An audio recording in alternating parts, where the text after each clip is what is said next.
अस्सलामुअलैकुम वरहमतुल्लाहि वबरकातुहू। अज़ीज़ तलबा, मैं मोहम्मद शहज़ाद ख़ान आप तमाम ही का अपने इस चैनल एस के एजुविज़न में खैर मकदम करता हूँ। आप तमाम ही का तहे दिल से इस्तकबाल करता हूँ। उम्मीद करता हूँ आप तमाम ही खैर आफियत से होंगे और खुश खुर्रम ज़िंदगी गुजार रहे होंगे। अज़ीज़ तलबा, आज हम एक सबक आपके लिए और लेकर हाज़िर हुए हैं। सबक का नाम है आदमी की कहानी। इसको लिखने वाले हैं प्रोफेसर मोहम्मद मुजीब। आपको एक बात बताता चलूँ, यह है सबक नंबर 12 और टर्म 2 जो जिन बच्चों ने उर्दू में कोर्स बी ले रखा है उन बच्चों के सबक नंबर 12 से आगे जितने भी सबक हैं 12 से लेकर 22 तक, वो तमाम ही सबक आपके एग्ज़ाम में आने वाले हैं। तो इस सबक नंबर 12 को आपको बहुत ही ध्यान से सुनना है, समझना है, क्योंकि ये सबक नंबर 12 आपके टर्म 2 एग्ज़ाम में ज़रूर आने वाला है। इसका मैं वीडियो पहले बना चुका हूँ आपके सिलेबस का। ठीक है, आइए ज़्यादा वक्त ज़ाया ना करते हुए सीधे सबक की जानिब चलते हैं। पहले मुसन्निफ़ का हवाला जानेंगे, मुसन्निफ़ का मुख्तसर तारुफ़ जानेंगे, उनकी ज़िंदगी के बारे में जानेंगे और उसके बाद ही हम सबक को आगे बढ़ाएंगे। आदमी की कहानी, जैसा कि सबक का नाम है, आदमी बना है, आदमी जो लफ्ज़ बना है आदम से। आदम से मुराद है आदम अलैहिस्सलातु वस्सलाम। ठीक है, आदम अलैहिस्सलाम की जो भी औलाद है वो सभी आदमी कहलाती है।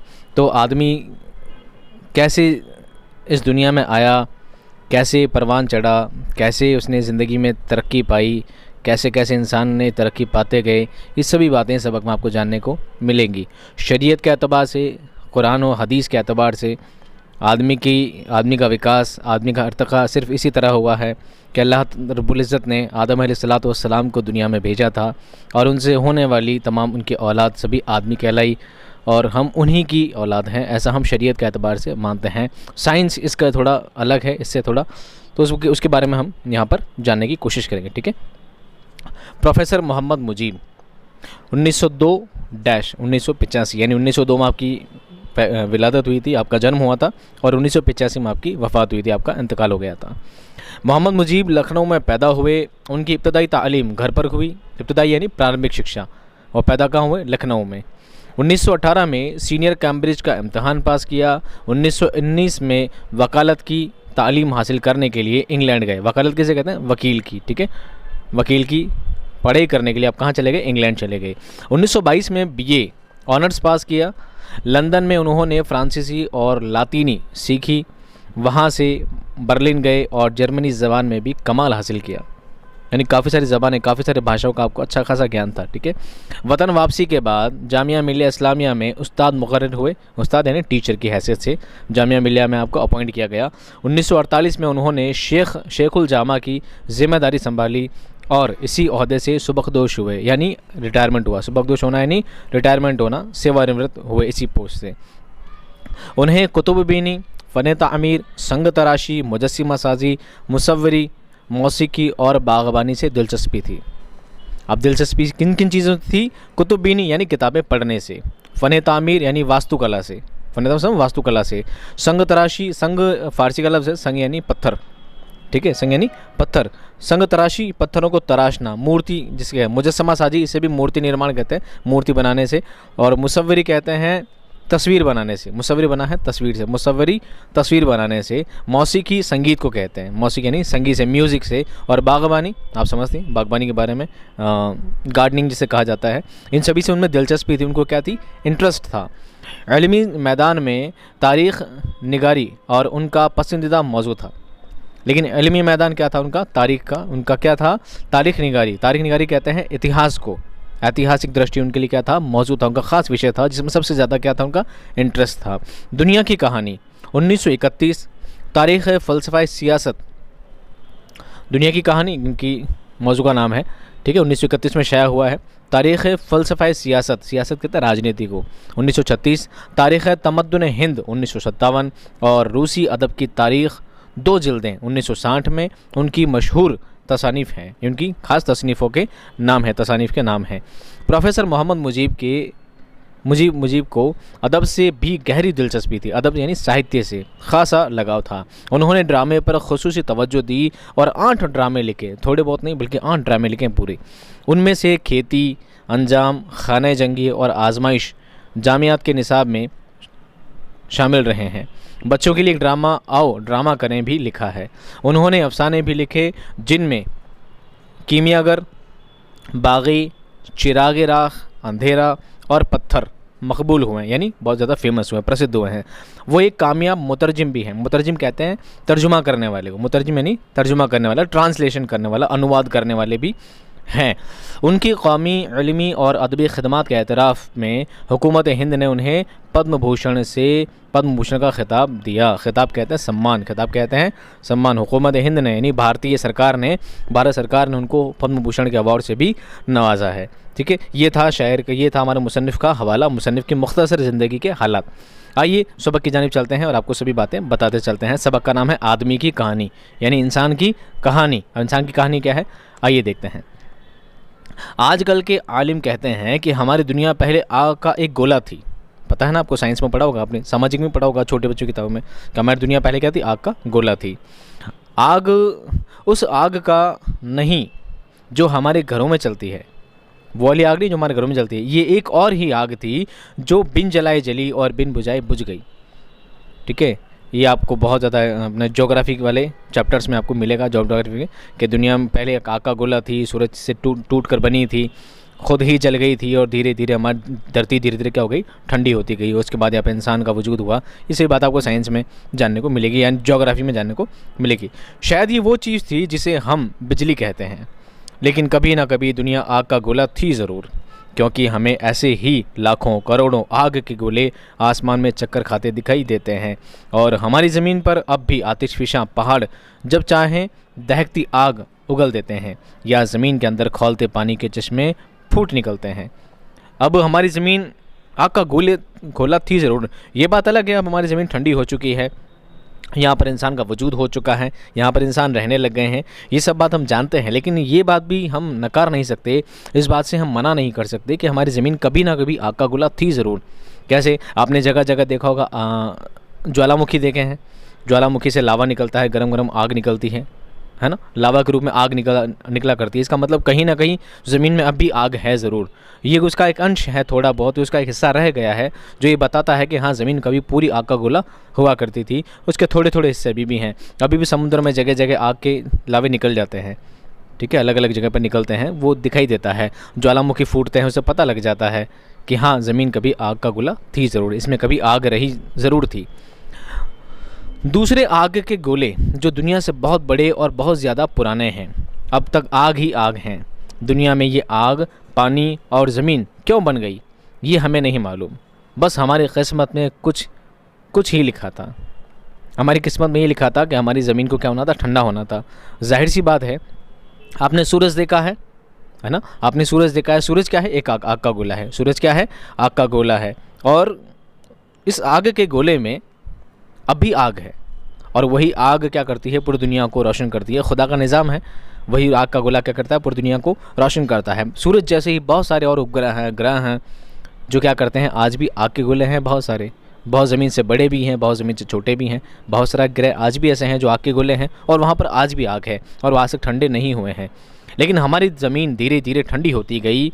और ये ठंडी क्यों हुई, इसकी कोई ख़ास वजह कोई बता नहीं सकता, क्योंकि खुदा का निज़ाम है। खुदा को दुनिया बसानी थी, तो खुदा रब्बुल इज़्ज़त का करम था कि उसको दुनिया बसानी थी। ठंडा किया, आग के गोले को ठंडा किया, और यहाँ पर इंसान को बसाया। अब क्यों ठंडा हुई, इस बात को आप ज्योग्राफी में बहुत डिटेल में जाकर समझेंगे, लेकिन असल वजह इसकी कोई नहीं बता सकता कि ठंडी हुई क्यों। ठीक है, फिर भी आपको ज्योग्राफी में जानने को मिले तो आप मुझे भी बताइएगा। हाँ, तो फिर एक वक्त आया जब दुनिया सर्द पड़ गई, सर्द यानी ठंडी पड़ गई। भाप और दूसरी गैसें पानी हो गई। जो ज़्यादा ठोस हिस्सा था वो चट्टान बन गया। ये सब हुआ कब, क्वेश्चन मार्क, सवालिया निशान है कि धीरे धीरे पहाड़ बन गए, नदी बन गई। सब कैसे हुआ, ये कैसे हो गया। एक आग का गोला था जो पहाड़ों में, नदियों में, समुद्रों में कैसे तब्दील हो गया, कैसे डेवलप हो गया, कैसे चेंज हो गया, ये सब कब हुआ। देखिए, आजकल के आलिम ज़मीन की साख्त से, चट्टानों और धातुओं से कुछ हिसाब लगा सकते हैं, लेकिन ये हिसाब 10 संख बरस के भी आगे निकल जाता है। संख किसी को तो लाखों करोड़ों साल का हिसाब है कि पता नहीं दुनिया कब ठंडी हुई थी, कब गर्म थी। लाखों करोड़ों साल पुरानी बातें हैं। बेचारे आदमी की खोपड़ी में साइंस का ये हिसाब समा नहीं सकता। जाहिर सी बात है, आदमी की खोपड़ी माना है नहीं, ये मुहावरा है, खोपड़ी में ना समाना। इसका मतलब है समझ में ना आना, समझ से बाहर होना।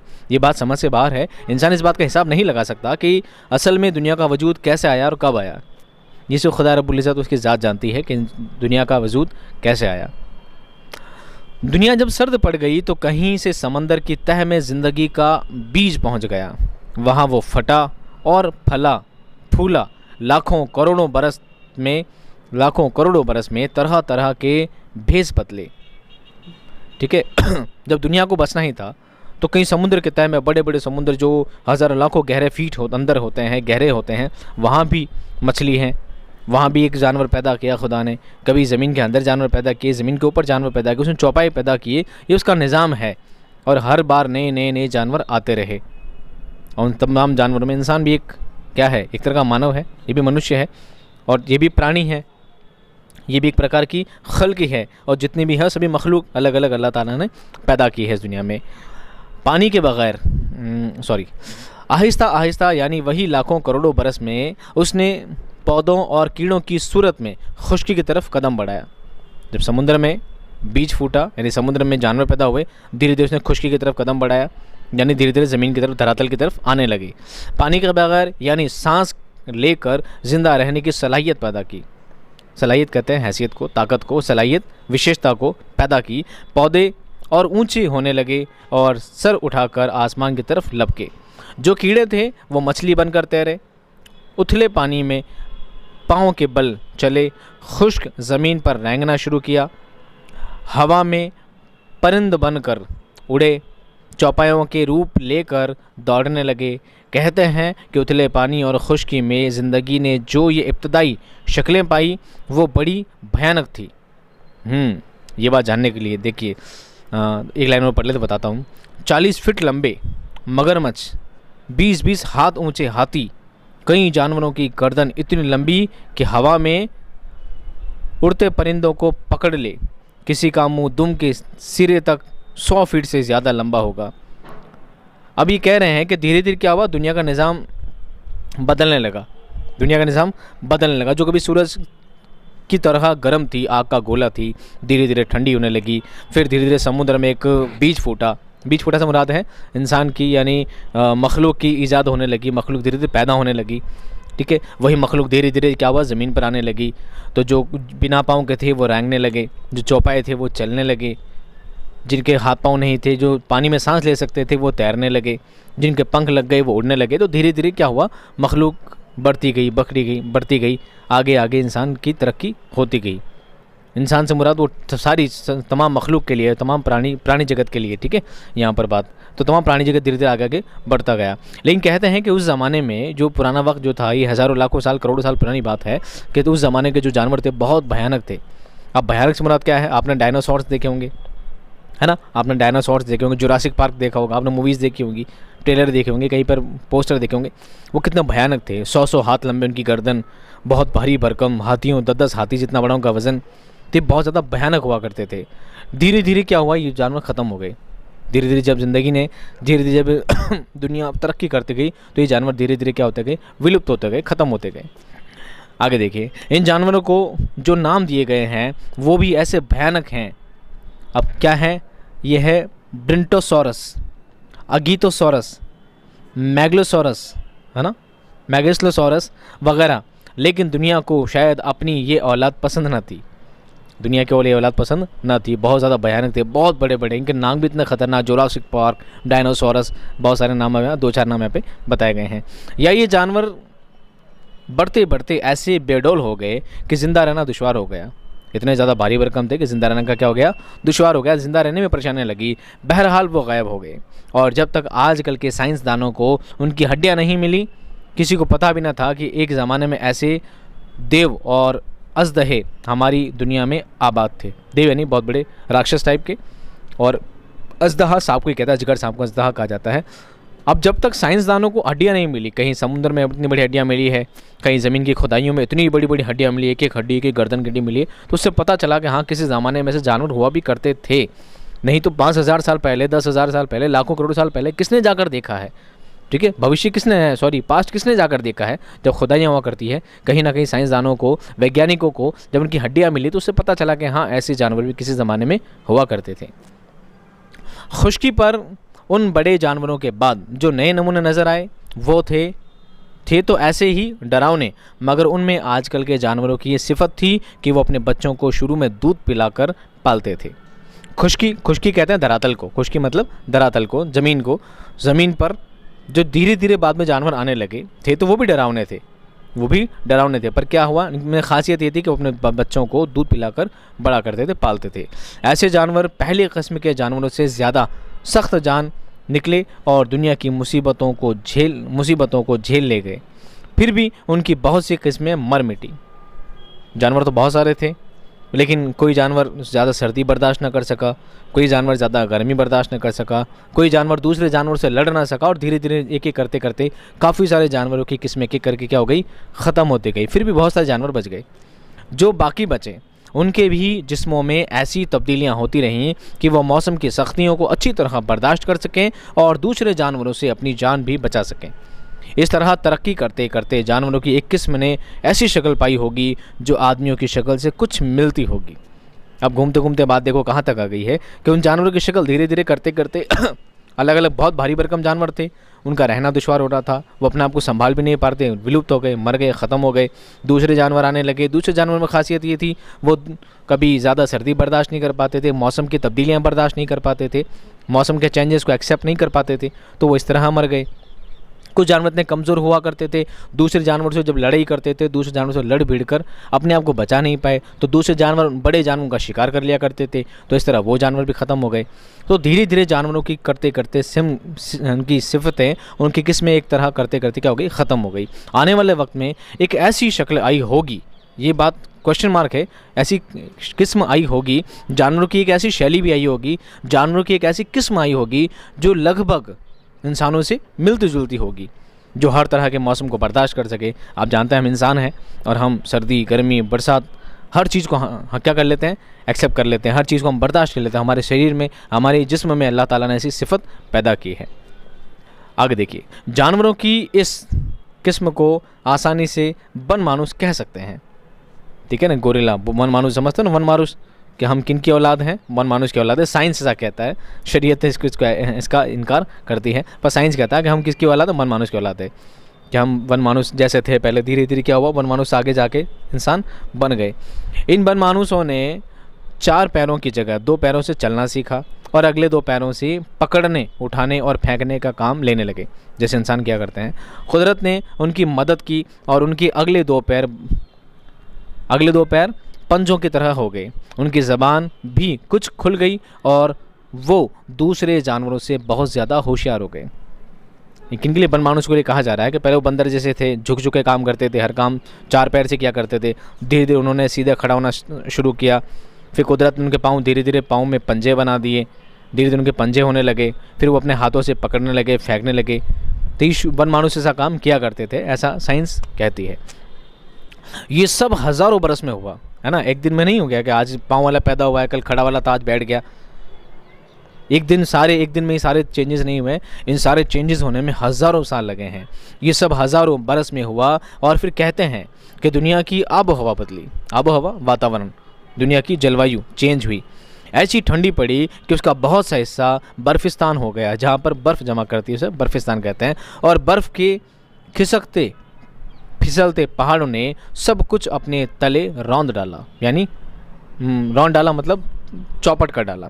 फिर गर्मी आहिस्ता आहिस्ता बढ़ी, बर्फिस्तान पिघल कर समंदर हो गए और ज़िंदगी फिर उभरी और फैली। इस तरह 4 मरतबा हुआ और उस वक्त ज़मीन में कई 100 गज़ नीचे तक हमें जो कुछ मिलता है वो उन्हीं गर्मी और सर्दी के फेरों की दास्तान सुनाता है। दास्तान कहते हैं कहानी को, पुराना किस्सा, बहुत लंबी दास्तान एक सिन्फ भी है उर्दू में, तो दास्तान सुनाता है। यानी कि पहले ज़मीन बहुत गर्म थी, फिर ठंडी हुई, फिर वापस गर्म हुई, फिर ठंडी हुई। इस तरह 4 बार हुआ और 4 मरतबा होने से, ये सर्दी गर्मी होने से कभी पहाड़ बन गए, कभी समुंदर बन गए, ये सब चीज़ें उन्हीं फेरबदल का ही हिस्सा है।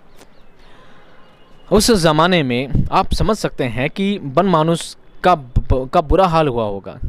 उनमें से बाज़ यानी कुछ, उनमें से बाज़ की एक दो हड्डियां बर्फ़ के नीचे और जानवरों की हड्डियों के साथ दफन हो गई और अब ज़मीन के अंदर बहुत दूर पड़ी हैं, जिससे हम अंदाज़ा लगा सकते हैं कि वो करोड़ या लाख बरस पहले आबाद थे और उनके ज़माने में ज़मीन की क्या सूरत थी, ऐसा हम अंदाज़ा लगा सकते हैं। लेकिन लेकिन उन्होंने उस दौरान में शायद 2-4 बातें सीख ली थी जो बहुत काम की थी। कहीं जंगलों को जलते देखकर उन्होंने पता लगाया था कि आग कैसे जलाते हैं, और फिर वो अपनी खोहों और गारों में आग जलाकर तापने लगे। खोह कहते हैं गुफा को, खोह कहते हैं गुफा, खोहों यानी गुफा, गार यानी भी गुफा होता है, ठीक है। अपनी खोहों और गारों में यानी गुफाओं में आग जलाना सीख गए थे, और उसमें जानवरों का गोश्त और शायद चंद फलों और चीज़ों को भूनने लगे। भूनना यानी सेकना, आग में जलाकर खाना उसको कहते हैं भूनना, ठीक है। भूनने लगे। वो पत्थरों को घिस कर उनसे भौंकने, छीलने और काटने भी लगे, और उसने उनकी ज़िंदगी को कुछ और आसान कर दिया। आजकल का इल्म बताता है कि हम उन्हीं बन मानुस की औलाद हैं, और जैसे जानवर तरक्की करते करते बन मानुस हो गए थे, वैसे ही बन मानुस आदमी हो गए। आजकल का साइंस ही कहता है, हालांकि पूरी श्योरिटी नहीं देता इस बात की, पर कहता है कि जैसे उनका अंदाज़ा है, कहीं पर खुदाई होती है, कहीं पर डायनासोर्स की हड्डियाँ मिलती हैं, कहीं बन मानुस की हड्डियाँ मिल जाती है, तो खुदाई के अंदर श्रोतागण वो पुरातात्विक वाले और वैज्ञानिक लोग इन मान का अंदाज़ा लगाते हैं कि बहुत बड़े बड़े जानवर थे जो ख़त्म हो गए। धीरे धीरे दूसरे जानवर आए, आते आते जानवरों में तरक्की करते करते एक जानवर ऐसा है जिसको बन मानुस कहा जाने लगा, और यही बन मानुस धीरे धीरे आगे जाकर इंसान के रूप में आ गए, और इंसान हम हैं, ऐसा साइंस कहता है, ठीक है। ऐसा साइंस कहता है, हम नहीं कहते। वैसे ही आदमी हो गए, लेकिन आज का इल्म बन मानुस की एक किस्म से हमारा रिश्ता नहीं जोड़ता। करंटली इस बात को पूरा ऑथेंटिक नहीं कहा जा सकता, कैसा है ही है तो हम एक ही थैली के चट्टे बट्टे, ये भी मुहावरा है, थैली के चट्टे बट्टे एक साथ घुल मिलकर रहने वाले। लेकिन हम जिस खास नमूने पर बने हैं उसकी पहली मिसालें अभी तक नहीं मिली है। हम जिस खास नमूने पर बने हैं उसकी मिसाल आज तक नहीं मिली है। ये बात कोई नहीं कह सकता कि हम बन मानुस की ही औलाद हैं, कि हम बन मानुस थे, पहले जानवर थे, जानवर से बन मानुस बने, और बन मानुस से ही हम आगे जाकर इंसान बने। साइंस कहता है, ज्योग्राफी कहती है, इन बातों को कहीं ना कहीं कहती है, लेकिन इस बात को कोई ऑथेंटिक नहीं कह सकता। हाँ, परफेक्ट मैं कह सकता हूँ ऐसा ही है, ऐसा कोई भी नहीं कह सकता। ये बात साइंस और ज्योग्राफी से तो साबित कर सकते हैं, लेकिन शरीयतन एतबार से अल्लाह ताला ने आदम अलैहिस्सलाम को दुनिया में भेजा था, और हम उनकी ही औलाद हैं। और अल्लाह ताला ने उनको क्यों भेजा था, कैसा भेजा था, ये सारी बातें आपको कुरान करीम में इनका पूरा बयान मिल जाएगा। अगर आप कुरान का तर्जुमा पढ़ेंगे तो आपको सभी बातें वाज़ेह तौर पर समझ में आ जाएगी। उम्मीद करता हूँ आपको ये चैप्टर ज़रूर समझ में आया होगा। नहीं समझ आया तो भी आप चैप्टर को 2 बार सुनिए, वीडियो को 3 बार सुनिए। समझना आपका ज़रूरी है, क्योंकि सबक से आपके बहुत सारे सवालात टर्म 2 में आने वाले हैं, ख़ास तौर पर कोर्स B वाले। इस बात का बहुत ज़्यादा ध्यान रखें। अगर पसंद आया है तो प्लीज़ लाइक करें, शेयर करें, और चैनल सब्सक्राइब अभी तक भी नहीं किया है तो प्लीज़ चैनल को ज़रूर सब्सक्राइब करें। मिलता हूं आपसे नेक्स्ट वीडियो में, तब तक खुश रहिए, आबाद रहिए, खुदा हाफिज़।